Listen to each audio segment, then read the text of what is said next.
Hey friends, Radhe Radhe. Welcome back to our channel that is Gyani politics. आज हम discuss करेंगे regulating act 1773 के बारे में। तो फर्स्ट ऑफ ऑल आपको बता दूं, जो ब्रिटिश पार्लियामेंट था इंडिया में, जो उसकी टेरिटरीज हैं ईस्ट इंडियन कंपनीज की, मेजोरिटी जो कि बंगाल में टेरिटरीज हैं, उनको कंट्रोल करने के लिए रेगुलेटिंग एक्ट लाया गया। क्योंकि उस टाइम जो ये कंपनी थी ईस्ट इंडिया, वो बैंकरप्सी के कगार पे खड़ी थी और गवर्नमेंट इंटरफेयर करना चाहती थी एडमिनिस्ट्रेशन ऑफ इंडिया से रिलेटेड। अब दोस्तों, जो हमारा रेगुलेटिंग एक्ट है किस हद तक इंपॉर्टेंट है ये समझते हैं। तो दोस्तों, जो इंडिया के अंदर इंपॉर्टेंट कॉम्पिटेटिव एग्जाम्स होते हैं like banking, SSC, state services, इस सब में इससे रिलेटेड टॉपिक पूछा जाता है। हर ईयर में एक ना एक क्वेश्चन जरूर ही आता है दोस्तों। तो चलिए डिस्कस करते हैं। फर्स्ट ऑफ ऑल हम डिस्कस करेंगे what is a background and what is the reason for passing this act. Regulating act 1773 को पास करने के पीछे की क्या कारण थे। तो basically the east Indian company was serve financial crisis. तो बेसिकली 1772 ने में east Indian company financial crisis से गुजर रही थी। देखिए हो क्या रहा था ब्रिटेन में। बेसिकली ब्रिटेन वाले समझ रहे थे कि जो ईस्ट इंडिया कंपनी इंडिया गई है, बहुत अच्छा पैसा छाप रही है, लेकिन हकीकत क्या थी कि east India company basically financial crisis से गुजर रही थी। और बेसिकली वो 1 मिलियन पाउंड्स का लोन ले रही थी ब्रिटिश गवर्नमेंट से। ठीक है। और बेसिकली इसका मेन कारण था एलिगेशन नेपोटिज्म ऑफिशियल्स के बीच में। There was terrible famine in Bengal where its huge population is perish. और उसी टाइम दोस्तों, जब ये हमारी east Indian company basically crisis से गुजर रही थी, तभी एक बहुत बड़ा फेमिन सूखा आ गया।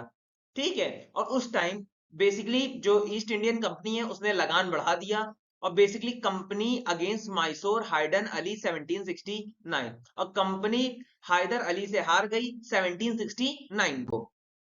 The dual form of administrator instituted by Robert Clive was complex. तो बेसिकली रॉबर्ट क्लिव ने ईस्ट इंडिया कंपनी में डुअल फॉर्म ऑफ गवर्नमेंट को इंट्रोड्यूस किया, जो कि एक बहुत ही कॉम्प्लेक्स सिस्टम था।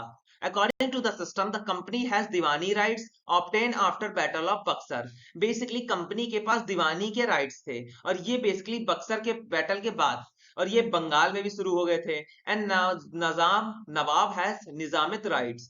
बेसिकली देखिए सिस्टम क्या था, कंपनी के पास दीवानी राइट्स हैं, मतलब और ये कब शुरू हुए, बैटल ऑफ बक्सर जीतने के बाद। और नवाब के पास निजामी राइट्स थे, मतलब वो जुडिशियली राइट्स और पॉलिटिकल राइट्स। ठीक है। In reality both power are vested in the company. लेकिन अगर असलियत में देखें तो ऐसे कोई राइट्स ही नहीं थे, सारे पावर कंपनी के हाथ में थी।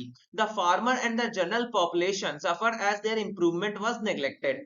देखिए बेसिकली फार्मर्स और उससे रिलेटेड जितनी भी जनसंख्या थी, ऐसा समझ रही थी कि उसका इंप्रूवमेंट कंपनी के अंदर खत्म हो गया है। Company was only concern with maximizing the revenue, और कंपनी का मेन मोटिव यह है कि कैसे इंडिया की जो वेल्थ है उसको ड्रेन किया जाए। अब प्रोविजन ऑफ रेगुलेटिंग एक्ट, अब इसके अंदर क्या क्या नियम या कानून आते हैं। The act permitted the company to retain its territorial position in India but sought to regulate the activity and functioning of the company. तो बेसिकली ये जो एक्ट है वो कंपनी को कहता है कि आप अपना पोजीशन इंडिया में रिटेन कर सकते हैं। ठीक है। लेकिन जो एक्टिविटीज होगी, फंक्शनिंग होगा, इसमें थोड़ा अब कंट्रोल गवर्नमेंट का भी रहेगा। It did not take over the power completely cause regulating. लेकिन कंपनी के पास इंडिया का पूरा पावर नहीं होगा, इसलिए इसमें रेगुलेटिंग एक्ट डाला गया। The act provide for the appointment of governor general. Basically इस एक्ट से ही अब गवर्नर जनरल का अपॉइंटमेंट हो गया, और गवर्नर जनरल के साथ 4 काउंसिलर थे। President fort William Calcutta, basically governor general की काउंसिल को ज्वाइन करते हैं, फिर आगे चलकर फोर्ट विलियम कैलकाटा के गवर्नर जनरल। ठीक है दोस्तों। तो दोस्तों, रेगुलेटिंग एक्ट के अंदर अगला जो प्रोविजन हुआ, बेसिकली वॉरेन हेस्टिंग को गवर्नर जनरल बना दिया, और उस टाइम पे जो प्रेसिडेंसी थी वो फोर्ट विलियम की चल रही थी।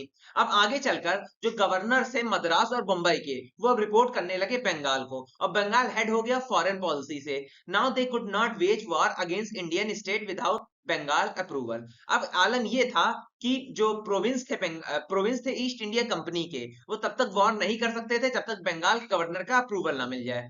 The company director was elected for a period of 5 years and one fourth of them was retired.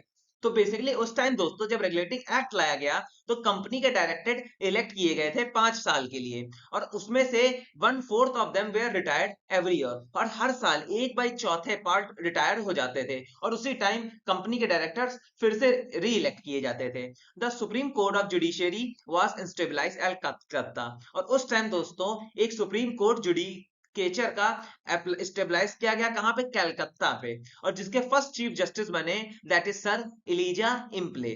जजेस वर कम फ्रॉम इंग्लैंड, और बेसिकली उसमें कोई भी इंडियन जजेस नहीं था, जो जजेस थे वो इंग्लैंड से मंगाए जाते थे, ठीक है। और इनका जो मेन टॉपिक था क्रिमिनल और सिविल केसेस को डील करना, ठीक है। अब बेसिकली यहाँ पे भी ब्रिटिश के सब्जेक्ट्स रहते थे, इंडियन कोई नेटिव्स नहीं थे। अब दोस्तों अब हम डिस्कस करेंगे व्हाट आर द डिफेक्ट्स, क्या कारण थे जिससे रेगुलेटिंग एक्ट फेल हुआ, डिफेक्ट्स क्या थे। तो basically the governor general has power, no veto, it did not address the concern of Indian population they are paying revenue to the company. तो basically governor general के पास power तो थी, लेकिन इनके पास वीटो राइट्स नहीं थे। बेसिकली ये कंसर्न नहीं कर रहे थे कि हम बेसिकली जो कंपनी है वो पैसा ले रही है इंडिया से, इंडियंस से, और हमें सर्व इंडियंस को करना चाहिए, ना कि इंग्लैंड को। It did not stop corruption, और बेसिकली जो मेन मोटिव था इसको लाने का कि करप्शन जो ब्रिटिश ऑफिशियल्स हैं उनके बीच में रोका जाएगा, लेकिन इससे करप्शन और बढ़ा। The supreme court powers they are not well defined, और फिर आगे चलकर जो सुप्रीम कोर्ट की पावर थी उसको वेल डिफाइन नहीं कर पाए, ठीक है। The parliamentary control that sought in the activities of the company prove to be ineffective. अब पार्लियामेंट्री का control regarding the company's activity, जो इंग्लैंड की पार्लियामेंट है वो कंट्रोल करना चाहती थी कंपनी की एक्टिविटीज को, लेकिन उसमें भी वो इनइफेक्टिव रही। The mechanism to study the reports send by the governor general in council, और ये जो मैकेनिज्म बनाया गया कि एक रिपोर्ट जाएगी इंग्लैंड फिर अप्रूवल करके आएगी, ये बहुत कॉम्प्लेक्स था, इसमें कई सारे मंथ्स का टाइम लगता था। तो दोस्तों यही था मेरा video regarding the regulating act 1773। अगर टॉपिक पसंद आया हो तो लाइक्स एंड सब्सक्राइब कीजिएगा, एंड जय श्री राधे दोस्तों।